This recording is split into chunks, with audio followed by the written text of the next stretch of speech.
CM Yogi Adityanath UPSSC के अभ्यर्थियों को नियुक्ति पत्र दे रहे हैं। तस्वीरें सामने आ रही है, आपको सीधे लिए चलते हैं।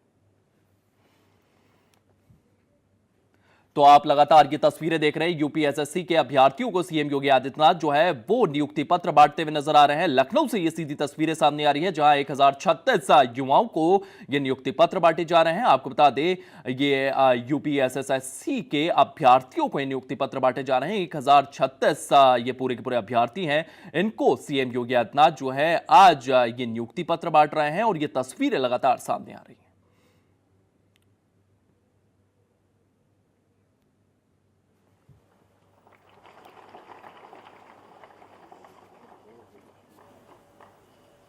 मंडी परिषद से सुश्री प्रिया गुप्ता, लेखा लिपिक, सीतापुर।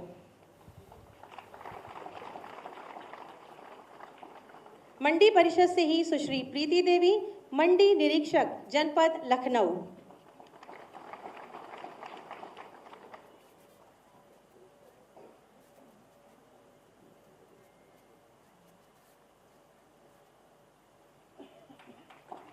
मत्स्य विभाग में सहायक सांख्यिकी अधिकारी के पद पर श्री विशाल सैनी, जनपद लखनऊ।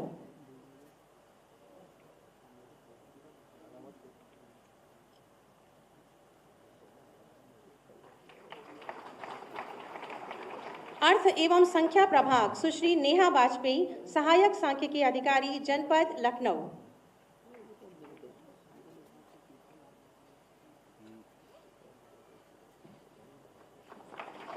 अर्थ एवं संख्या प्रभाग से ही सुश्री फरहा दीबा, सहायक सांख्यिकी अधिकारी, कानपुर नगर।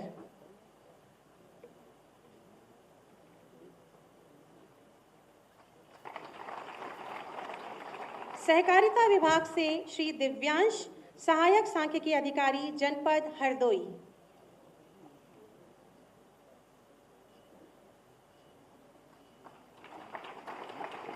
सहकारिता विभाग में ही सुश्री अन्नपूर्णा पांडे, सहायक सांख्यिकी अधिकारी, जनपद प्रयागराज।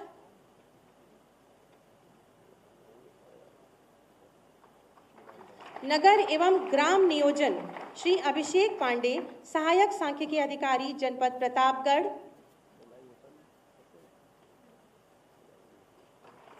नगर एवं ग्राम नियोजन से ही सुश्री नीलम कुमारी, सहायक सांख्यिकी अधिकारी, अलीगढ़।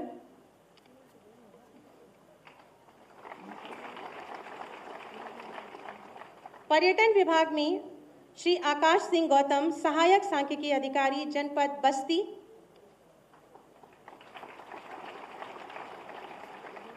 लघु सिंचाई श्री रोशन कुमार मौर्य, सहायक शोध अधिकारी, सांख्यिकी, जनपद वाराणसी।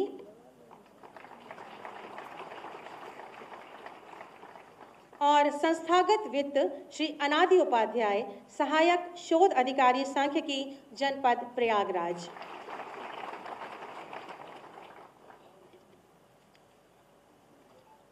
बहुत बहुत धन्यवाद, आभार माननीय मुख्यमंत्री जी और समस्त मंचासीन गणमान्य, और आप सभी को बहुत सारी शुभकामनाएं और बधाई। हम सबके मार्गदर्शक माननीय मुख्यमंत्री जी, जिनकी पहचान है उनकी पारदर्शी और दमदार कार्यशैली तथा सकारात्मक सोच, जिसका सुपरिणाम है आत्मनिर्भर उत्तर प्रदेश, जो सुरक्षा, सुशासन, उन्नति और विकास की दिशा में नित्य नए कीर्तिमान स्थापित कर रहा है। शुभ संकल्पों के साथ उत्तर प्रदेश को विकास की नई ऊंचाई तक ले जाने वाले माननीय मुख्यमंत्री जी से बहुत ही आदर के साथ विनम्र अनुरोध करूंगी, कृपया अपने आशीर्वचनों से हमारा मार्ग प्रशस्त करें।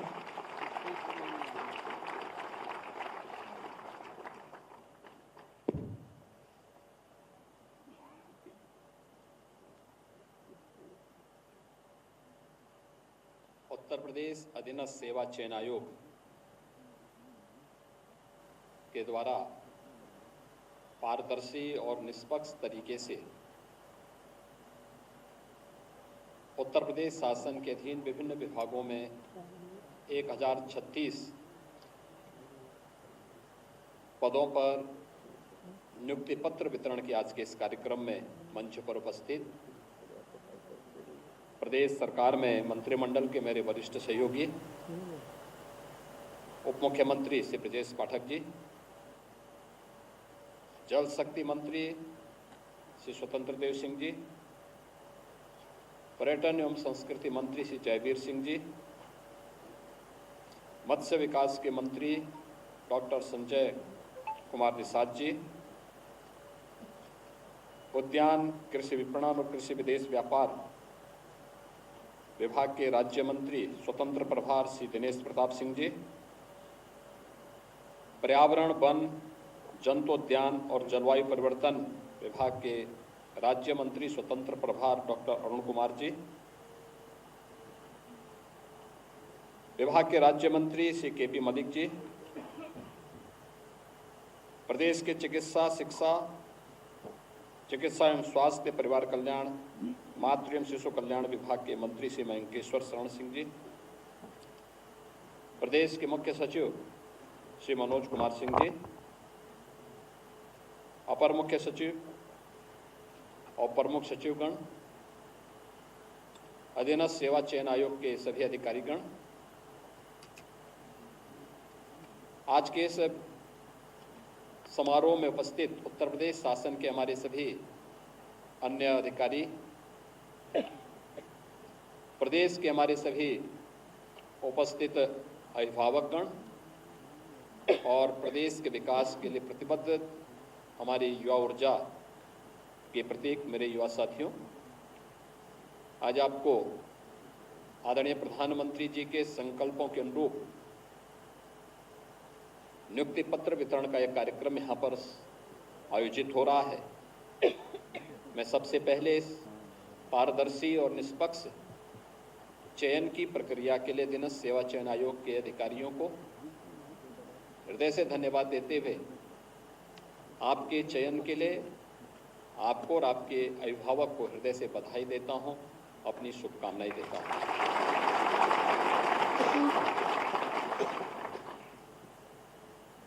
आपके ही प्रदेश में आपको नियुक्ति मिल जाए, वह भी सरकारी सेवा में, बिना किसी सिफारिश के, बिना किसी लेन देन के,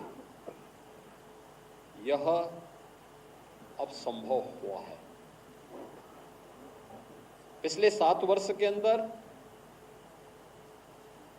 प्रदेश सरकार ने जो कदम उठाए और डबल इंजन की सरकार प्रधानमंत्री मोदी जी के नेतृत्व और उनके मार्गदर्शन में जिस प्रकार की व्यवस्था को प्रदेश के अंदर लागू की है, आज उसके परिणाम देखने को मिल रहे हैं। ये वही प्रदेश था जहां पहले दंगे होते थे, कानून व्यवस्था की स्थिति बदहाल थी, न बेटी सुरक्षित थी, न व्यापारी सुरक्षित था, अराजकता का तांडव होता था। और यह तो प्रदेश के अंदर था, इसका दुष्परिणाम सर्वाधिक उठाना पड़ता था हमारे युवाओं को, जो नौकरी और रोजगार के लिए उत्तर प्रदेश के बाहर कहीं जाता था तो उसके सामने पहचान का संकट खड़ा होता था। पहचान का ये संकट खड़ा करने वाले वही लोग हैं जो आज विभिन्न नाम और रूपों के साथ फिर से, अनेक कारनामे वही हैं लेकिन हुलिया बदल करके फिर से आपके सामने बहकाने के लिए आए हैं। मैं देख रहा था जब बालिका को मैं नियुक्ति पत्र दे रहा था तो उस बालिका के मुंह से निकला कि खटाखट ये है जो आज हमें नियुक्ति पत्र प्राप्त हो रहा है, वो नहीं जो अप्रैल मई के अंदर सुनने को मिल रहा था। अप्रैल और मई के अंदर भी आपने सुना होगा खटाखट क्या होता है, और उस समय 1-1 लाख रुपए के बॉन्ड पत्र भराए गए थे। 1 लाख रुपया है, 9 से मिलने वाला 8,500 रुपया है। और खटाखट वाले भी अपने पिकनिक मनाने के लिए फिर निकल चुके हैं देश के अंदर। उनका कहीं अता पता नहीं है, होगा भी नहीं। ये लोग आएंगे फिर वही, जब मौसम आएगा तो फिर अपने मौसम के अनुसार फिर समाज को विभाजित करने के लिए, अराजकता फैलाने के लिए, धोखे से लॉटरी अगर कभी लग गई तो फिर प्रदेश को नोचने के लिए। आज मैं कह सकता हूं उत्तर प्रदेश के सामने पहचान का संकट नहीं है, कोई पहचान का संकट नहीं है। उत्तर प्रदेश की टीम ने जो कार्य किया है और डबल इंजन सरकार का जो लाभ उत्तर प्रदेश को प्राप्त हुआ है, आज उसका परिणाम है कि उत्तर प्रदेश जो 2017 तक देश की 6ठी-7वीं अर्थव्यवस्था थी, आज नंबर 2 की अर्थव्यवस्था बन चुकी है और देश के किसी भी राज्य की तुलना में सबसे अच्छी आर्थिक प्रगति करने वाला, इकोनॉमिक ग्रोथ के रूप में सबसे अच्छी ग्रोथ के रूप में जो राज्य आज के दिन पे आगे बढ़ रहा है वो उत्तर प्रदेश है। प्रधानमंत्री मोदी जी के संकल्पों को आगे बढ़ाने के लिए प्रतिबद्ध दिखाई देता हुआ उत्तर प्रदेश है। युवाओं के लिए, किसानों के लिए, महिलाओं के लिए, गरीबों के लिए योजनाओं को प्रभावी ढंग से जमीनी धरातल पर उतारने के लिए किए जाने वाले रिफॉर्म में अग्रणी उत्तर प्रदेश है। और उत्तर प्रदेश के युवा के सामने, उत्तर प्रदेश के नागरिकों के सामने आज के दिन पे कोई पहचान का संकट भी नहीं है। आज तो आप देश के अंदर कहीं जाएंगे तो कहीं भी जाते हैं तो आपके सामने अब पहचान का संकट नहीं होता। लोग आपको शक की निगाहों से नहीं देखते, बल्कि 7 वर्ष में ये तस्वीर बदली जा सकती है। कुछ ही वर्षों में हम लोगों ने तस्वीर को बदला है। आज आप कहीं जाएंगे, उत्तर प्रदेश का नाम लेंगे तो लोग आज सम्मान की निगाह से देखते हैं, सम्मान देते हैं, और ये सम्मान आसानी से नहीं मिला है। इसके लिए प्रयास करने पड़े। उत्तर प्रदेश शासन और प्रशासन की टीम को, उत्तर प्रदेश की जनता जनार्दन के साथ मिलकर के, और मैं धन्यवाद दूंगा उत्तर प्रदेश की जनता को कि उन्होंने विश्वास करके बराबर अपना आशीर्वाद दिया, और उसका परिणाम क्या रहा कि हम लोग कठोर से कठोर निर्णय भी लेते रहे। जनता का समर्थन था, सहयोग था, क्योंकि हमें उत्तर प्रदेश की पहचान को बनाना था। और उस पहचान को आज जिस स्तर पर हम उठा करके लेके गए हैं, आज उसी का परिणाम है कि देश के अंदर आपको सम्मान मिलता है। कहीं आप जाएंगे लोग अच्छी निगाहों से देखते हैं, लेकिन इससे क्या पहले 17 के पहले क्या स्थिति थी? नहीं थी। 17 के पहले आप कहीं जाते थे, लोगों को पहले संदेह होता था। और हम लोगों ने देखा बहुत सारे जनपद ऐसे हैं जिन जनपदों में लोगों को, वहां का नौजवान अगर जाता था या वहां का कोई व्यक्ति बाहर जाता था तो धर्मशाला की बात तो दूर, होटल में पैसा लेकर के भी उसको कमरा नहीं मिलता था। ये स्थिति थी।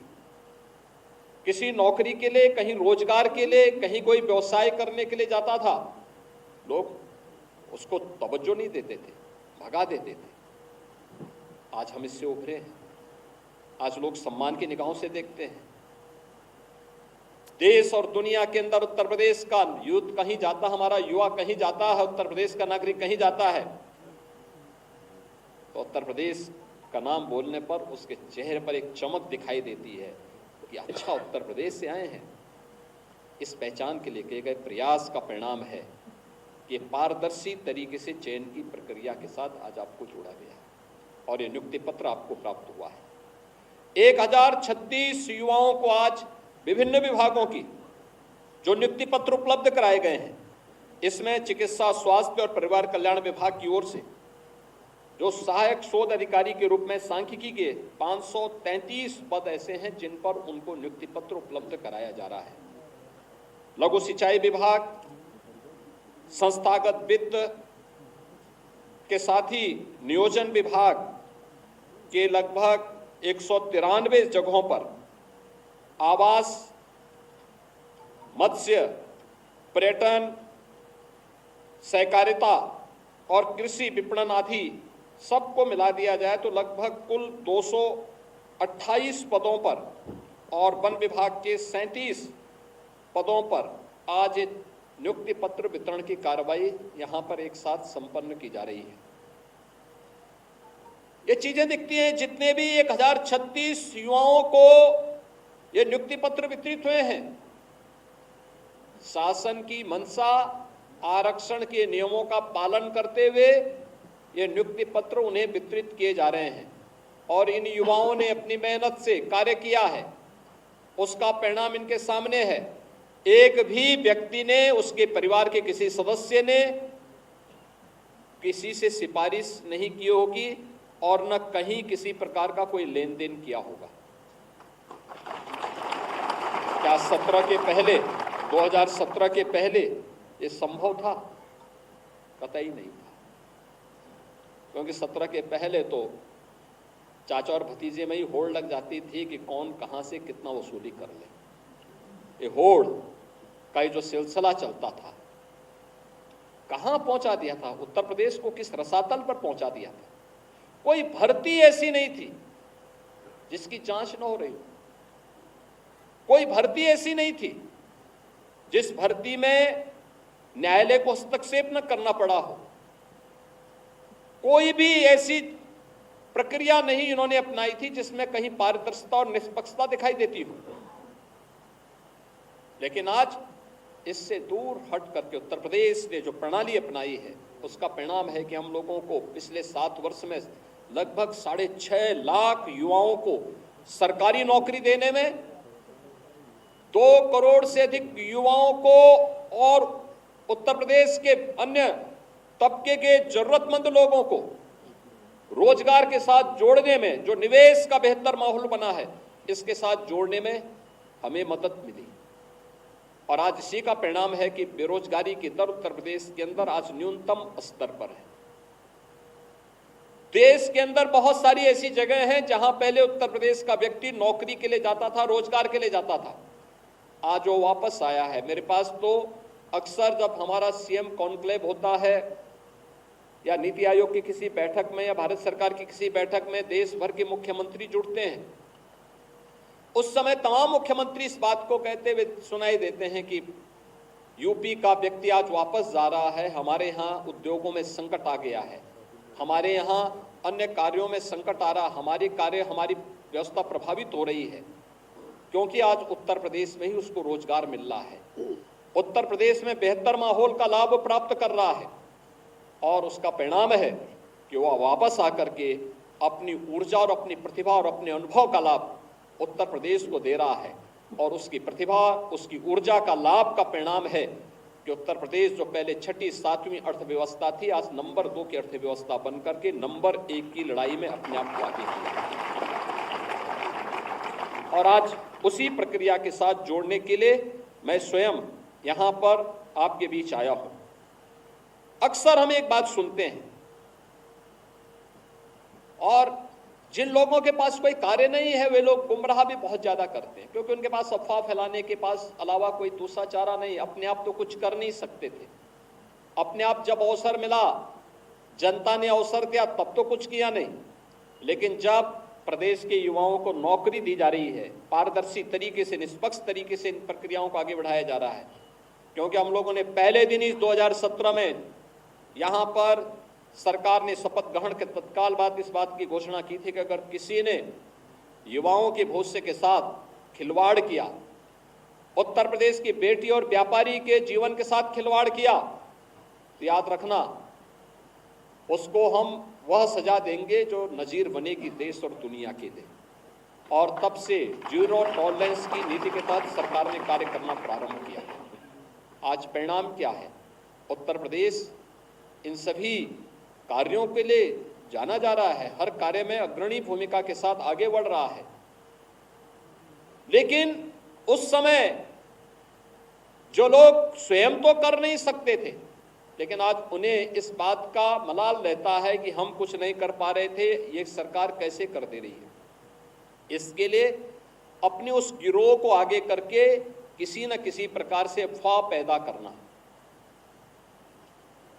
समाज में अनावश्यक रूप से एक माहौल खराब करने का प्रयास करना और उसके माध्यम से लोगों को गुमराह करने का प्रयास करके लोगों के मन में एक इस प्रकार का भाव कि कहीं ऐसा तो नहीं है जिसके कारण जो है हमारे साथ अन्याय हो।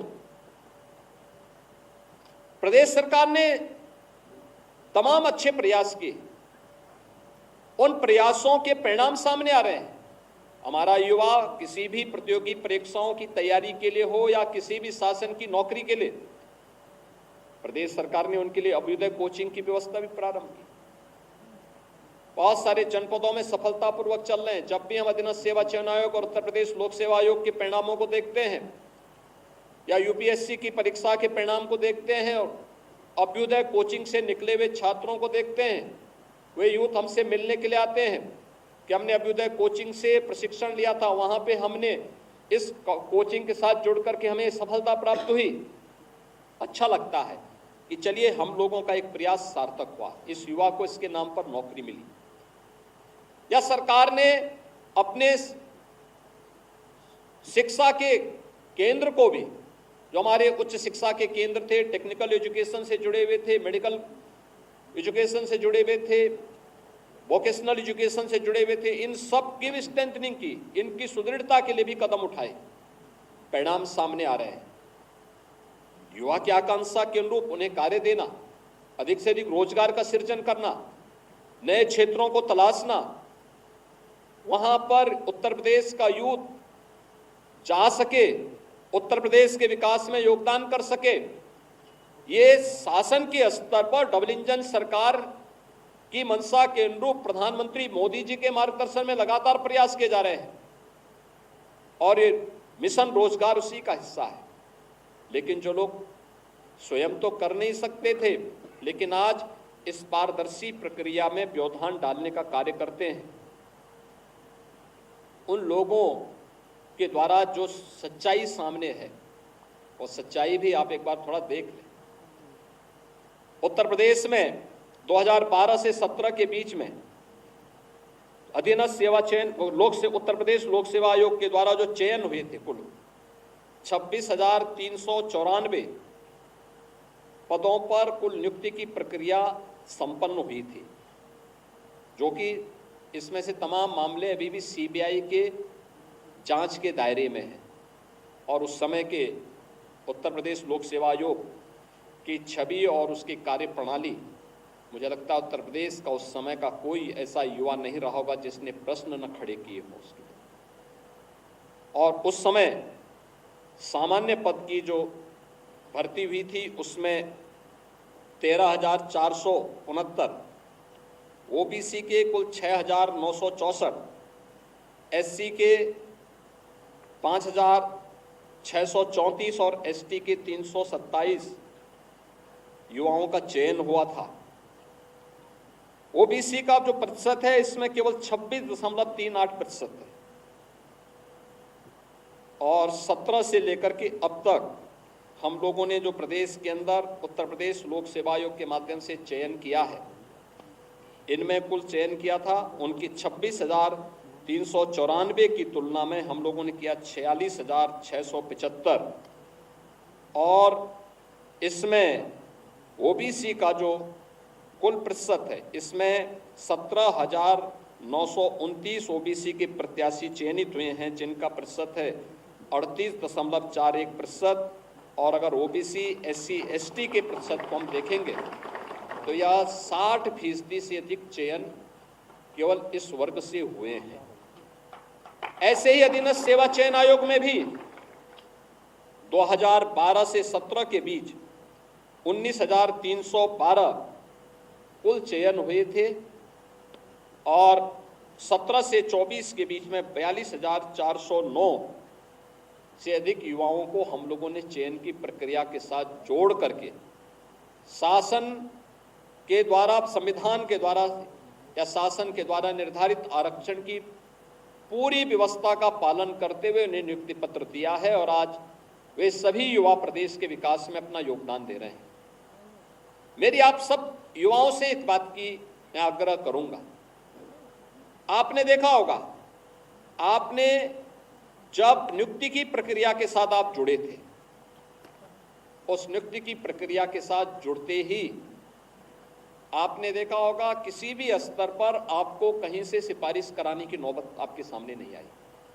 और ऐसे ही मैं अभी आपसे अपील करूंगा कि नियुक्ति पत्र देने के लिए मैं स्वयं खड़ा होता हूं, यहाँ पे मेरे साथ संबंधित विभाग के मंत्रीगण आते हैं, उसके पीछे इस बात का दावा होता है कि हमने जो भी प्रक्रिया अपनाई है संबंधित बोर्ड या आयोग के माध्यम से पूरी पारदर्शिता और शुचिता का पालन करते इस प्रक्रिया को आगे बढ़ाया है। और इसलिए मैं भी आपसे इस बारे में हम लोग भी अपेक्षा रखते हैं, अगर आपकी आकांक्षा के अनुरूप आपको नियुक्ति की प्रक्रिया के साथ जोड़ करके सरकारी नौकरी मिली है, तो आप भी वहां पर जो सबसे अच्छा हो सकता है उसको परफॉर्म करने के लिए अपने आप को तैयार करें। क्योंकि अगर प्रदेश विकास करेगा, उत्तर प्रदेश विकास करेगा, विकास के नए नए सोपान को छुएगा, तो इस विकास का सीधा लाभ देश को प्राप्त होगा।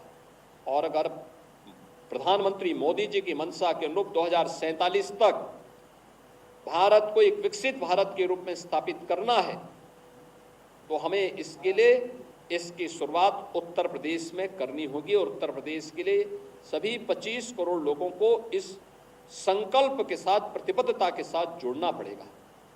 ये प्रतिबद्धता के लिए जोड़ने के लिए मैं आपसे कहूंगा कि हम सरकारी नौकरी प्राप्त करने के बाद ये न माने कि साहब अब तो हमारी जिम्मेदारी समाप्त है। हमारे मन में एक ललक होनी चाहिए और भी अच्छा करने की, अपने स्तर पर विभाग की छवि को और बेहतर करने की। जैसे ये 533 लोग केवल चिकित्सा स्वास्थ्य विभाग में ही सांख्यिकी के पद के रूप में इनका चयन वहां पे हुआ है। अब इतनी बड़ी तैनाती स्वास्थ्य विभाग में, अकेले स्वास्थ्य विभाग में हो रही है, तो सांख्यिकी शोध अधिकारी के रूप में अक्सर होता है। मैं 2019 में अचानक मुझे एक बार स्वास्थ्य विभाग के आंकड़ों को देखने का और नेशनल हेल्थ सर्वे की रिपोर्ट को देख करके मैं देख रहा था कि भाई हमारे यहाँ तो बेहतर रिजल्ट है, लेकिन हमारे यहाँ नेशनल हेल्थ सर्वे में हमारी रिपोर्ट को बहुत गलत तरीके से प्रस्तुत किया गया। हमने इसमें क्वेरीज की, भाई आखिर क्यों, ऐसा क्यों है? तो जानकारी ये मिली कि साहब यहाँ से हम लोग डाटा अपलोड ही नहीं करते। डाटा का कलेक्शन करना, सही तथ्यों को फिर यहाँ से अपलोड कर देना। जब हम लोग फील्ड से इन चीजों को करेंगे और हमारा उनके साथ एक संवाद होगा, तो उत्तर प्रदेश ने स्वास्थ्य के क्षेत्र में जो कुछ किया है या किसी भी क्षेत्र में, मैं नियोजन विभाग के साथ ही देखता हूं, मुझे बड़ी माथापच्ची करनी पड़ती है और इस बात को लेकर करनी पड़ती है कि भाई मुझे बताओ कि भाई ये कैसे प्रोग्रेस हमारी क्या है हर एक स्तर पर। और बहुत सारे विभाग ऐसे होते हैं जो आज भी डाटा कैप्चर नहीं कर पाते। डाटा कैप्चर नहीं करेंगे तो स्वाभाविक रूप से नीति आयोग के डाटा आपके डाटा से मेल नहीं करेंगे, मेल नहीं खाएंगे, आपको अपलोड करने की आदत डालनी पड़ेगी इसके साथ में। और इसलिए मैं आपसे कहूंगा कि हम अपने आप को अपडेट रखें। कार्य हुआ है, लगातार कार्य हो रहा है, ये लगातार तेजी के साथ आगे बढ़ रहा है, दुनिया इसको महसूस कर रही है, लेकिन हमें भी अपने आप को इसके लिए तैयार करना होगा और अपनी जिम्मेदारी का हिस्सा मानना पड़ेगा। प्रधानमंत्री मोदी जी ने अमृत काल में पंचप्रण की बात की। पंचप्रण में नागरिक कर्तव्य एक सर्वोपरि कर्तव्य है।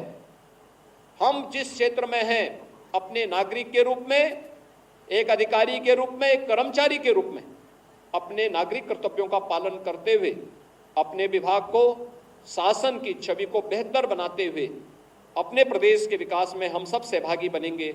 इस विश्वास के साथ आज 1036 जिन युवाओं को ये नियुक्ति पत्र प्राप्त हो रहा है, वे अपना प्रशिक्षण बेहतर तरीके से लें।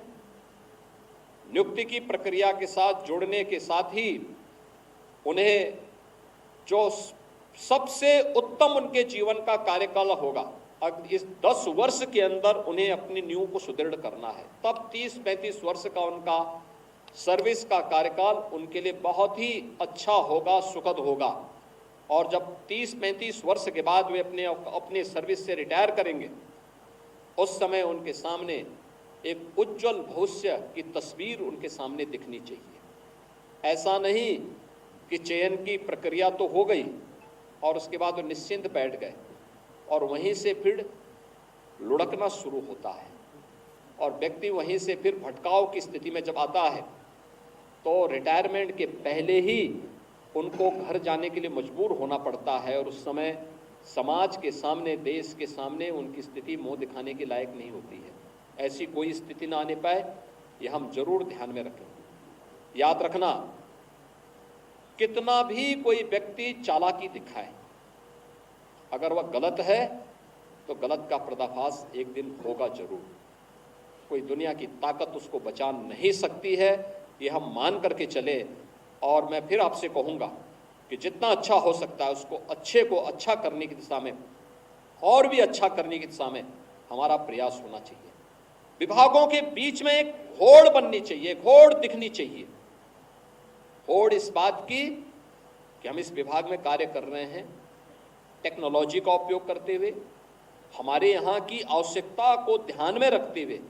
ऐसा कौन सा इनोवेशन हो सकता है जो यूपी करे, यूपी का कोई विभाग करे और फिर देश उसको अंगीकार करे। बहुत सारे ऐसे कार्य हुए हैं, बहुत सारे ऐसे कार्य हुए हैं, अभी बहुत सारे ऐसे नवाचार हैं जिस दिशा में उत्तर प्रदेश ने कदम बढ़ाए। आज देश के अंदर उसकी डिमांड है। 1 डिस्ट्रिक्ट 1 प्रोडक्ट का है, विश्वकर्मा श्रम सम्मान का है, अटल आवासीय विद्यालय का है, पंचायत सचिवालय का है, टेक होम राशन का है, ऐसे तमाम ऐसे बीसी सखी का है। एक मॉडल बने हैं ये नवाचार यूपी से प्रारंभ हुआ, आज देश उसको अंगीकार कर रहा है।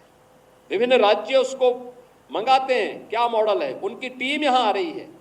मैं कल देख रहा था, कल एक राज्य की टीम आई थी यहां पे, ये देखने के लिए कि यूपी में निवेश कैसे हो रहा है, यूपी में इसके लिए क्या कदम उठाए गए हैं, कैसे कैसे इन्होंने यूपी जैसे राज्य में निवेश एक सपना था, लेकिन आज इसी उत्तर प्रदेश में 40 लाख करोड़ रुपए से अधिक के निवेश के प्रस्ताव प्राप्त होते हैं। फरवरी में प्रधानमंत्री जी ने स्वयं 10 लाख करोड़ रुपए से अधिक के निवेश के प्रस्ताव का एक साथ शिलान्यास किया और इधर चुनाव हो रहे थे, इधर लगभग 1.5 लाख करोड़ रुपए के निवेश के प्रस्ताव प्रोडक्शन के लिए अपने आप को तैयार करिए। मेरे पास इस समय लगभग 8 से 10 ऐसे बड़े बड़े उद्योगों के वो प्रस्ताव आए हैं कि साहब हम चाहते हैं कि आप वर्चुअली सही लेकिन उद्घाटन कर देते, फिजिकली आ जाते तो बहुत अच्छा होता, लेकिन वर्चुअली ही सही आप एक बार उसका उद्घाटन तो कर दीजिए। ये चीजें दिखाती है जब अच्छा किया तो उत्तर प्रदेश को लाभ मिल रहा है, लेकिन दुनिया उसको देखने के लिए आ रही है कि निवेश कैसे होता है, क्या प्रक्रिया अपनाई, क्या कर दिया ऐसी कौन सी जादू की छड़ी थी कि उत्तर प्रदेश में देश का सबसे अच्छा और सबसे ज्यादा निवेश आ रहा है। हम लोगों को भी इनोवेशन की तरफ थोड़ा ध्यान देना होगा, कुछ नयापन। ये नयापन क्या हो सकता है, आप भी कर सकते हैं, आप भी उसका हिस्सा बन सकते हैं। वो आपके नाम पर भी वो व्यवस्था जानी जा सकती है। जैसे बेसिक शिक्षा में ऑपरेशन कायाकल्प किया गया, माध्यमिक शिक्षा ने भी किया कि हम लोग परीक्षा की प्रणाली को इतना लेंथी ना बनाए कि वह चला जाए, 3 महीने परीक्षा हो रही है, अगले 2 महीने में 3 महीने में फिर रिजल्ट आएगा, तो 6 महीने तो यही चला गया, फिर 2 महीने छुट्टी के हो गए तो 8 महीने बीत गए, फिर उसी में बीच में और भी कुछ तमाम, कभी बरसात आ गई, कभी सर्दी आ गई, कभी कुछ और आ गई, तो तब तो हो गए, तब तो आपने सपना साकार कर लिया, समृद्धि की सपनों को साकार तब तो हो गया। उन्होंने कहा नहीं, ऐसा नहीं हो सकता। प्रदेश सरकार ने ठाना कि नहीं भाई, हमें 15 दिन के अंदर परीक्षा करानी है, अगले 14 दिन के अंदर परिणाम देने हैं। आज उत्तर प्रदेश माध्यमिक शिक्षा इस कार्य को कर रही। बोर्ड की परीक्षाएं 14 दिन के अंदर पिछले सत्र में संपन्न हुई है और 14 दिन के अंदर परिणाम भी आ गए। ऐसे ही अन्य कार्यों को भी हम कर दे रहे हैं, अलग अलग विभाग के द्वारा अलग अलग कार्य किए जा रहे हैं। क्या हम इसके लिए तैयार हो सकते हैं? हमें भी तो अपने स्तर पर कुछ प्रयास करने चाहिए। आपके अपने आइडिया होंगे, समाज की अपनी आवश्यकता होगी, उसके लिए क्या हम अपने आप को तैयार कर सकते हैं? मुझे लगता है कि वह आज की आवश्यकता, हम उसके अनुरूप अपने आप को डालेंगे। इस विश्वास के साथ मैं एक बार फिर से, आज जब हम यहाँ पर आज़ादी के अमृत काल के ये दूसरे और देश की आज़ादी के 78वें दिवस के एक दिन पूर्व यहाँ पर एकत्र हुए हैं, मैं आप सबसे कहूँगा, आज़ादी का संकल्प पंच प्रण के साथ आगे बढ़ेगा। हर घर में तिरंगा भी लहराया जा रहा है। ये भारत की आन बान और शान का प्रतीक बनना चाहिए। हमें भी इसका हिस्सा बनना चाहिए। हम लोग दुनिया के अंदर अस्थिरता को देख करके सचेत हों। अपने देश की एकता को अपने देश की समृद्धि के साथ जोड़ते हुए हमें कार्य करना होगा और इस बात के संकल्प के साथ जुड़ना पड़ेगा कि देश है तो सब कुछ है। हमारे लिए अपने देश की समृद्धि सब कुछ होनी चाहिए। जाति, मत और मजहब देश से बढ़कर के नहीं हो सकते, कभी नहीं हो सकते। और जिन लोगों ने उसको महत्व दिया है, ज़्यादा महत्व दिया है, उनकी दुर्गति देख रहे हैं।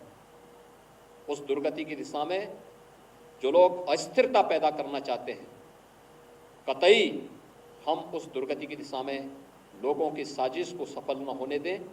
इस संकल्प के साथ मैं आज के इस अवसर पर आप सबको एक बार चयन के लिए आपके अभिभावकों को और आप सभी को नवचयनित जितने भी हमारे 1036 युवा हैं, इन सबको मैं बधाई देता हूं और विश्वास व्यक्त करता हूं कि आपकी ऊर्जा और आपकी प्रतिभा का लाभ उत्तर प्रदेश को प्राप्त होगा और उत्तर प्रदेश की समृद्धि प्रधानमंत्री मोदी जी के विजन के अनुरूप एक ग्रोथ इंजन के रूप में भारत की $5 ट्रिलियन की